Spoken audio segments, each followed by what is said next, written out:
Welcome back to Scarlet and Maize. I'm Adam. I'm Zach. Zach, let's start with the more embarrassing of the two games. Ohio State 52, Akron 6. Yeah, it was a little bit of a slow start. They went 3-and-out on their first drive, and I believe 3-and-out. But Jeremiah Smith came out a little shaky. The true freshman, he had a drop on a 2nd-and-1 play. Then on 3rd-and-1, got a 5-yard penalty that kind of killed that drive. Then Akron came out and they were moving the ball kind of well. It got a field goal, I think, on their first drive. It was one of the first times in a while that Ohio State had let a score on their first drive. Akron had a fun offense to start too. Their starting quarterback got hurt towards the beginning because they had the targeting play where he was sliding, but he ended up coming back in. But the backup quarterback that was in was lining up at like tight end or wide receiver, and they were giving him the ball, and he was throwing it. And then it was just cool. It was kind of fun for a little bit. I mean, Joe Moorhead is a fun coach. Yeah. But Akron came out. They came out ready to play. They were flying around the field. They had a good game plan, but I mean, Ohio State was just too much, too talented. That the Akron quarterback that was actually playing pretty well, he just got hit so many times. He went into halftime clearly not doing well at all, and then came out in the second half, and the first 4 plays he got hit like hard, and I was like, get this guy. It was still a somewhat close game at that point. I think it was like 17-6 or something, right? And I was like, if I'm the Akron quarterback, a coach, I'm getting this quarterback out of the game. Like, he's playing well, and I don't want to risk the rest of the season, right? When even if with it being that close, they didn't have a chance to come back in that game. But I really liked what I saw from Will Howard. I thought he was the highlight of the game. He was named the offensive player of the game. I thought he was accurate. I thought he was fast. I thought he was good at escaping pressure and making plays with his legs when that wasn't necessarily the play call. And I thought he looked really good. And then I loved Jeremiah Smith in his debut. He bounced back after that first drive, and he came out and he had 2 touchdowns in the first half. Yeah, you really undersold him. You said 100 yards or a touchdown. Yeah, and he had 2. Yeah, and the first touchdown was awesome. Little back shoulder fade. Will Howard threw a great pass, and he just went up and got it. And then he had a one-handed snag that was also almost another touchdown. That was a great catch. His arm was getting grabbed by the DB, and it was a deep ball, and so like you got to make a play on the ball, and he caught it one-handed with his body too, with his left hand, and it was a fun game to watch. I liked what I saw from the run game at times. I think that we could improve on some of our run blocking and such, but and some of the receivers had some uncharacteristic drops, but this is the first game and new quarterback and new offense coordinator, and so they're figuring it out. But I really liked what I saw from the Buckeyes in general. True or false, Chip Kelly is 100% a bitch for leaving UCLA as the head coach to be the offensive coordinator at a better school. I don't think... This has nothing to do with Ohio State. This is like Chip Kelly the man having no balls. I don't know, like, dude. Yeah, I'm going to get fired after this year, so I'm just going to dip now. It's kind of like, why would anyone hire this man again? As a head coach. Well, that's fair, but like maybe that's just not what he's going to do anymore. Like, I mean, you look at he went from Oregon where he had a lot of success but couldn't get over that hump and win a national championship. Lost to Bama in the national championship in like 2010 or something like that, and then he moved on to the NFL and couldn't get it done there with the Eagles or the 49ers, and then clearly couldn't get it done at UCLA. But I don't think UCLA is necessarily a program where a coach would get it done. No, but they were pretty good for a couple years at least. Yeah, but I don't know. I'm just, the more I think about it, the more I'm like, man, Chip Kelly. Yeah. Like, I'd like to take a demotion so I can try to win. It's kind of weird. I mean, it's kind of like a little bit of a retirement step back in my mind. Like, he's kind of getting old. He's got a ton of coaching experience, and maybe him and Ryan Day have a very long history where Ryan Day was his assistant for a long time, and so maybe he knew Ryan Day needed an OC, and it just felt like the perfect match, and couldn't turn him down. I don't know if it's necessarily a bitch because of it, but I kind of think he is. But if he went to Michigan, I would think he's a bitch too. But yeah, probably. I mean, it's kind of like Greg Madison was the DC under Brady Hoke. Harbaugh came in and he stayed on as the D-line coach for a year or two and then went to Ohio before State. going to Ohio State. But which I think he's at Notre Dame now. I don't even remember. I might be thinking of someone else though. I feel like he retired, but I could be wrong. Will Howard, the only thing as you were going, his QBR was only 70.2. Like 17 for 28 against Akron. Yeah, I mean he had a few. There was a few drops. There was a few plays where he didn't necessarily had a few options. There was a tight end throw that he just barely missed, and I think if the tight end would have adjusted a little bit, he could have caught it. And then there was a few times he had to throw it away. But I mean, I don't think that's necessary. Like the 17 to 28, I don't think is necessarily a direct correlation of how accurate he was in the game. That's fair. I thought he was throwing the ball on the money for the most part, and he completed a deep ball, and he was moving the ball well, in my opinion. Yeah. There was one throw that really impressed me. It was on a play action, and he was rolling to the right, and he hit Igbuka on the sideline where you got to get it. If he would have waited any longer, Igbuka would have been way out of bounds, or if he'd have thrown it sooner, the DB in front of him would have been in his zone, and he was on the run throwing it, and it was just a great throw. That was probably the most impressive throw, in my opinion, of the day of him. The start of this game was way more fun for me before Michigan played. Yeah. Like when it was 7-3. I mean, they were down 3-0, but then I think 7-3 and then 14-3. And then, or maybe it was 10-3 and then 17. Yeah. But I was like, just be safe. Don't say anything yet. And then Michigan started, and I was like, what in the world? Yeah. But whatever. Up 38-6 in the fourth quarter. I feel like I predicted this. 38-6 in the fourth quarter. Will Howard sure did have a nice pass to a 5-star receiver against Akron. That made his stats look even better. I mean, they started slow, but they finished how they should finish. It'll be really fun now. Week 2, the competition ramps up to Western Michigan, and we can see how they look against a mid-level MAC school instead of low-level. Yeah. I mean, I get your point of the subbing guys out, but it also is week 1, and they started a little slow, and part of the reason that they had that large of a gap was because of the plays the defense had made, and I think that if the coach feels like he needs the quarterback to get some more real game time reps in. The only reason I'll push back against that is because he did it with C.J. Stroud. He did it with like everyone. I honestly don't think he's done it as much as you think. I don't know. Like they bring in the bench players. Neal. I honestly think that they haven't been blowing teams out as bad as they used to. Like I don't know. Like, maybe that's another difference between Urban Meyer and Ryan Day. Yeah. I'm just joking around. The more impressive victory of the two, Michigan 30, Fresno 10. I don't think that Davis Warren was as bad as he's getting credited with, but if that's all the help the wide receivers are going to give him, the pick, we were talking about it right as we were setting up, the interception should have at worst been an incomplete pass if the receiver didn't fade away from the ball, jumped to try to get it, whatever. It could have been a touchdown, could have been incomplete.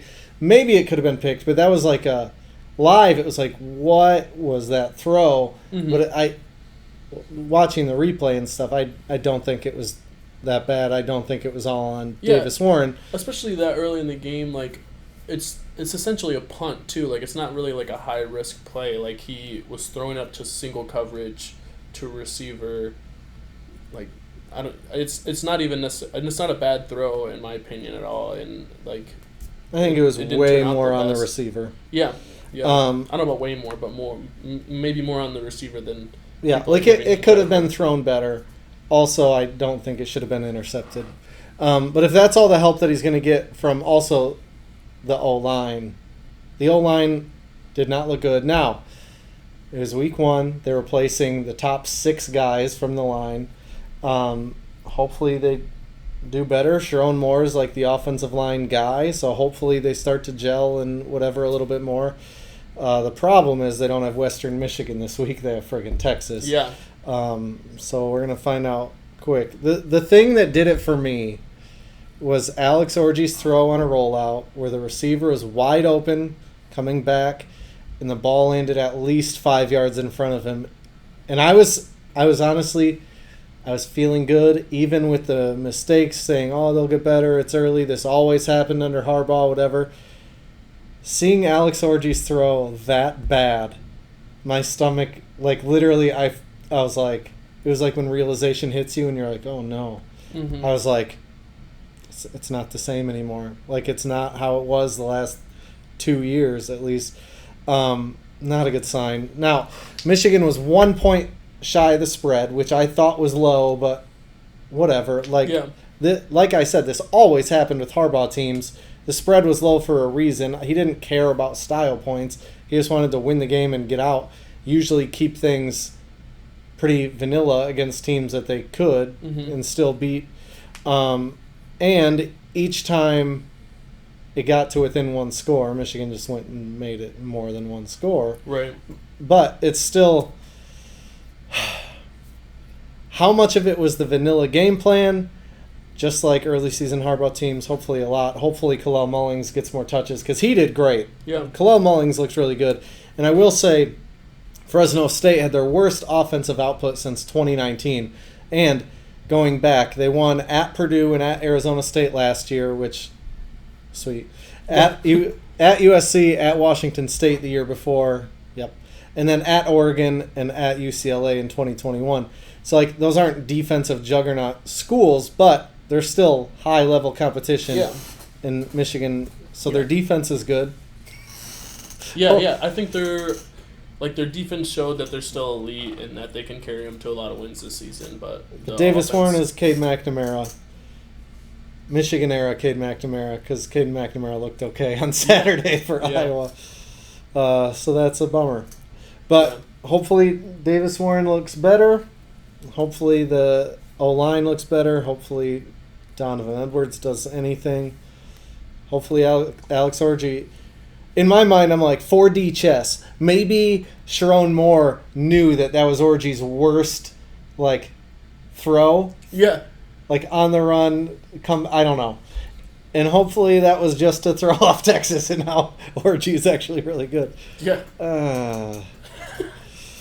On to the pick standings. I didn't think about this. There's so many more games now with the realignment. Yeah. So I went 16-2. You went 17-2 because you got the bonus point. Mm-hmm. We have one viewer question.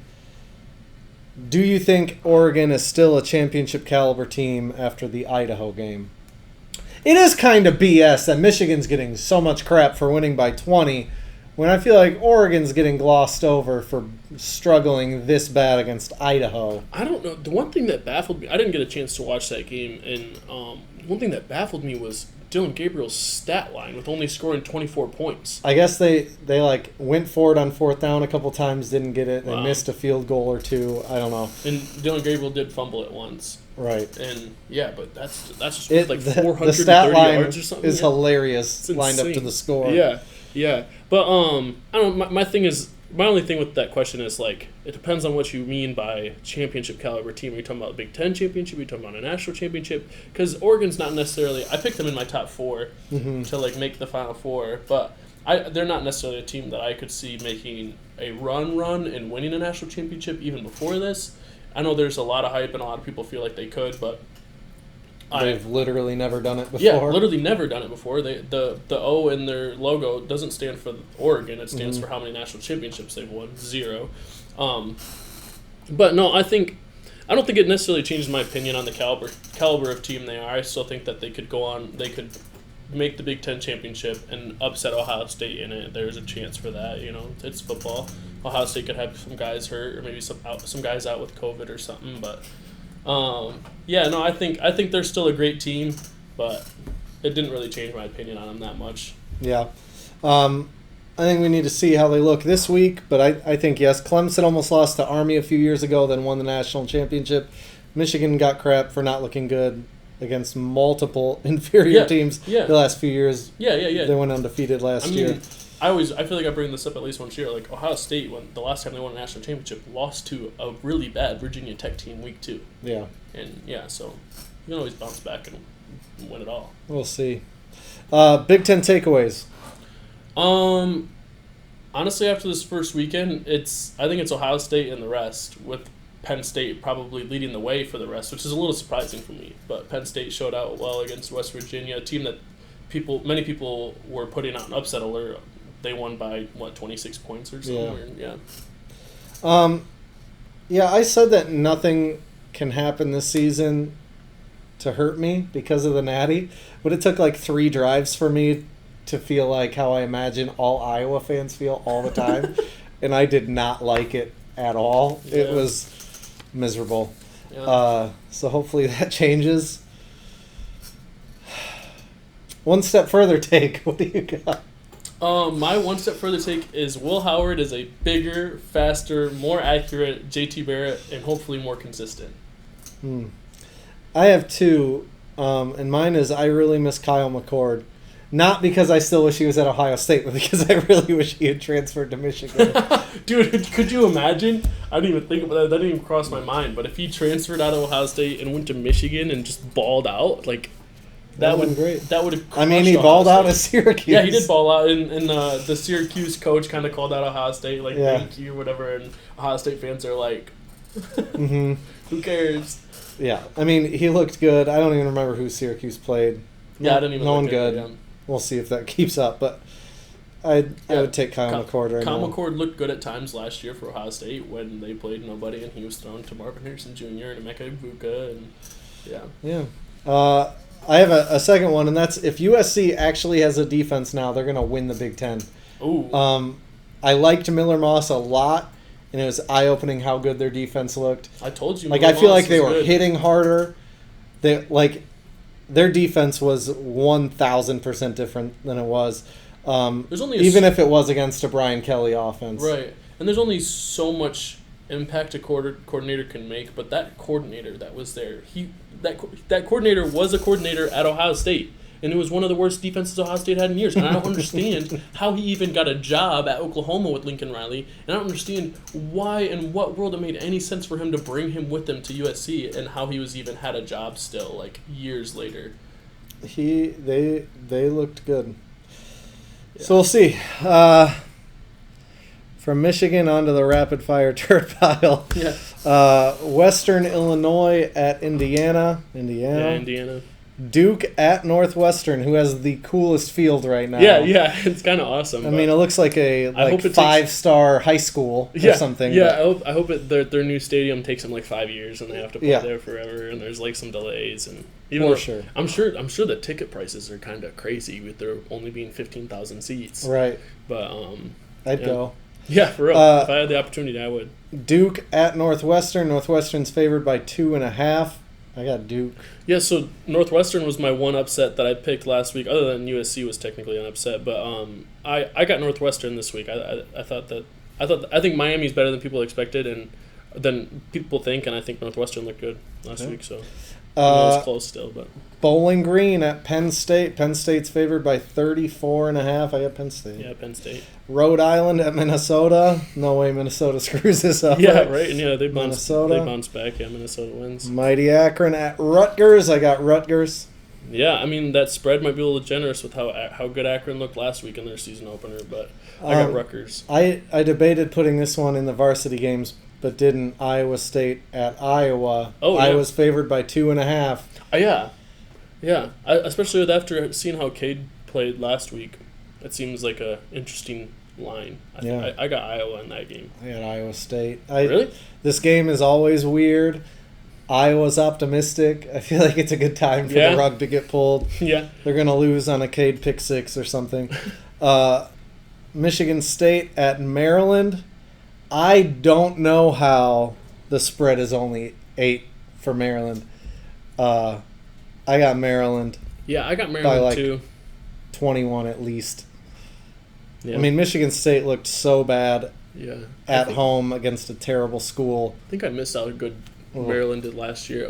Last week. But I mean, FAU's, I wouldn't necessarily say terrible. I would say that they're more of a top-tier group of 5 as a Group of 5 still conference team. Like I would say that they're still on the upper I end think of that. I It's think like, Fresno State would have blown them out. oh, well, I mean, not blowing them out, but Fresno State would beat them. They're definitely a tier higher than them, but I would say that FAU is on the upper end of those teams, where there's a wide spectrum of teams.